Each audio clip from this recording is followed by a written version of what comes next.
Tubahaye ikaze kuri iyi channel yitwa King and Queen TV, tukazajya tubagezaho isomo rya Computer Science kuva muri Senior 4 kugeza Senior 6. Ubona kuvuga ko ari abiga muri Advanced Level, abiga MCE, abiga Pure Computer Science, abiga MPC, abiga irindi somo ryo ryose ririmo Introduction to Computer Science. Tugiye kuba twareba bajya babikenera. None uyu munsi tukaba tugiye gukora umwitozo kuri algorithm yigishwa muri Senior 4. Ndakeka abo twari turi kumwe ubushize twari tugeze kuri nested if, aho ubanza ugasoma ino condition tugiye kuba twareba ku buryo baramutse baguhaye ikibazo kirimo ama if condition menshi cyane ubasha kugira ute, ubasha kubisubiza neza ku murongo. Dore ngiyi syntax niyo ukoresha uhera kuri condition ya mbere ugatanga condition, hakazamo statement. Mu gihe condition itakunze ugahita ukora indi condition, kuvuga ko nimba wenda kimwe cyakunaniye byanga byakunda ugomba gukora ikindi nacyo cyakunaniye ugomba gukora ikindi. Iyo ngiyo niyo yitwa nested if condition. Katurebe umwitozo nibwo turaza gusobanukirwa kurushaho. Hano baduhaye ikibazo gutya: what is pseudocode where a user enter marks of student then display decision based on the following conditions. Ubwo ni ukuvuga ko hano batubwiye ngo dukore pseudocode, aho tuzinjizamo amanota y'umunyeshuri, porogaramu igahita itubwira ngo uwo mwana yimutse, uwo mwana azakora second sitting ni ukuvuga ko n'ikizamini gikurikira ikizamini cyari cyarakozwe.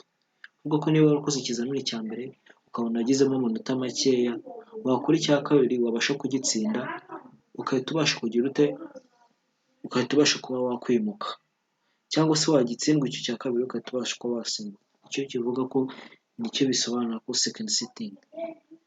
Noneho hakazana repeat twese tubizi ko ari ugusibira.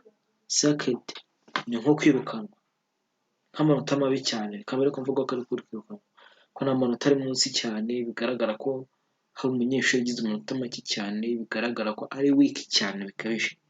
Noneho kuvuga ko abazimuka nabo baba bafite amanota agera kuri 60 kuzamura kugeza 100%.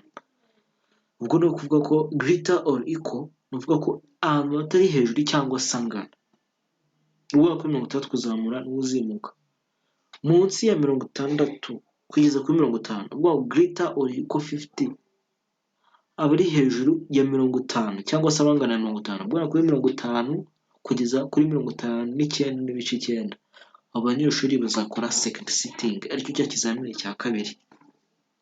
Abari mu icyiciro cya gatatu ni ukuvuga ko greater or equal 40. Ubwo ni ukuvuga ko abanyeshuri bafite amanota 40 kuzamura kugeza kuri 49.9 bagomba gusibira. Repeat ni ugusibira. Abari munsi ya 40 kubera ko 39.9 kumanura hasi nibo bazirukanwa. Tuvuge ko abo bazirukanwa ko ni abanyeshuri nyine bafite amanota ari weak cyane, bafite amanota make cyane. Turebe ko twabona igisubizo dukurikije ya ma if condition, dukurikije ya nested if tugiye kuba twakwiga uno munsi, niyo tugiye kuba twakoresha hano.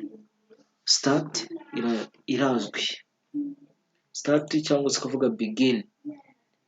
Hakaza SMS kuri output kugira ngo winjizemo amanota ku ijana y'umunyeshuri runaka. Niba winjijemo 60, iyi mashini izahita isoma ayo manota winjije. M iri mu cyimbo cy'amanota max.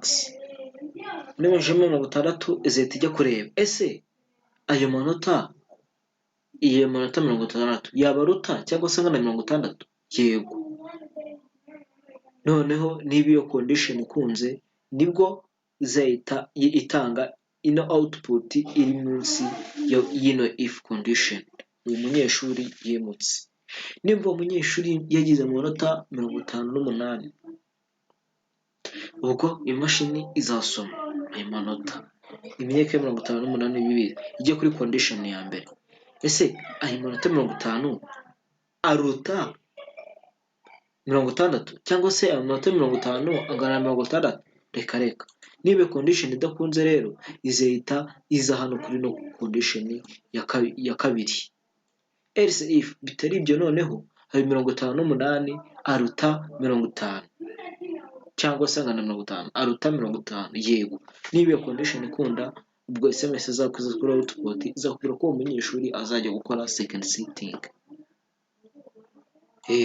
Icyo gihe porogaramu zihita irangira kuko nta yindi condition, kuko ni nacyo kibazo nyamukuru tuba dufite. Niba hari undi muntu uje hano muri Right Max agashyiramo amanota 48 izahita iza hano ibanze yasome imenye ko computer ari amanota 48. noneho ize kuri condition ya mbere, ese 48 yaba aruta 60 cyangwa se angana na 60? Oya, ntabwo bingana. Ihita ijya kuri condition ya kabiri, ese ayo manota 48 yaba aruta cyangwa se angana na 50? Oya, ntabwo aruta 50 nubwo angana na 50. 48 birumvikana ko ari umubare uri munsi ya 50. Ihita ijya kuri condition yindi ya gatatu, aricyo iki turi gukora nicyo cyitwa nested if condition. Ese byagenze gutyo byagenda gutyo, kadukomeza mark ino m turetse kare amanota 48. Ese ayo 48 aruta 40 cyangwa se angana na 40? Yego ano manota 48 aruta 40. Niba iyo condition ikunze azahita aza output ikubwira ngo umunyeshuri yasibiye. Ndakeka aha ngaha turi kujyana. Noneho icyo gihe tuvuga wenda hari undi muntu uje wenda yinjizamo amanota umunyeshuri yagize wenda 30%. Kumva ko nta manota ari wiki cyane, computer rero izahita iza ibanze isoma ayo manota winjije read m cyangwa se input m, twe twarabirebye mu ma keyword tugitangira algorithm. Hahita haza indi condition ya mbere ikubwira iti ese ayo manota 30 yaba aruta 60? Ntabwo aruta 60, nta nubwo angana na 60. Iyo condition ntabwo ikunze. As if bitari ibyo noneho ya 30 aruta 50 cyangwa se na 50. Reka nabwo ntabwo bikunda. Ihita ijya ku yindi else if bitari ibyo noneho 30 iruta cyangwa se ingana na 40. Reka ntabwo 30 iruta 40, nta nubwo bingana na 40. Kumvikana ko 30 iri munsi ya 40. Ihita ijya ku yindi condition yindi ikurikira.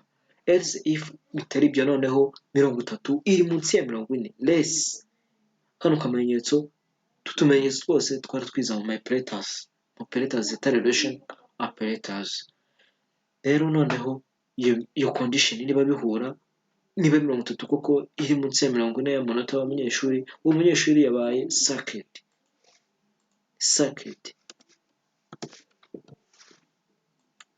Icyo gihe aya manota uwo munyeshuri yagize ute? Yirukanwe ko yagize amanota ari weak cyane, ari munsi ya 40 nk'uko twari twabirebye muri ino tableau iri hano hejuru.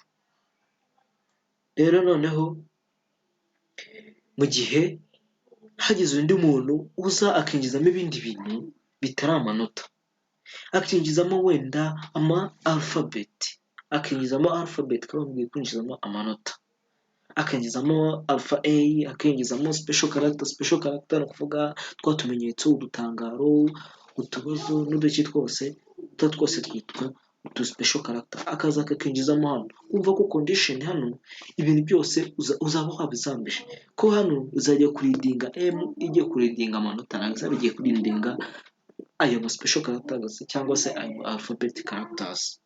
Icyo gihe izahita imanuka hano hasi itanga SMS kugira ngo ayo manota winjijemo ntago abaho, winjijemo ikindi kintu kitari amanota.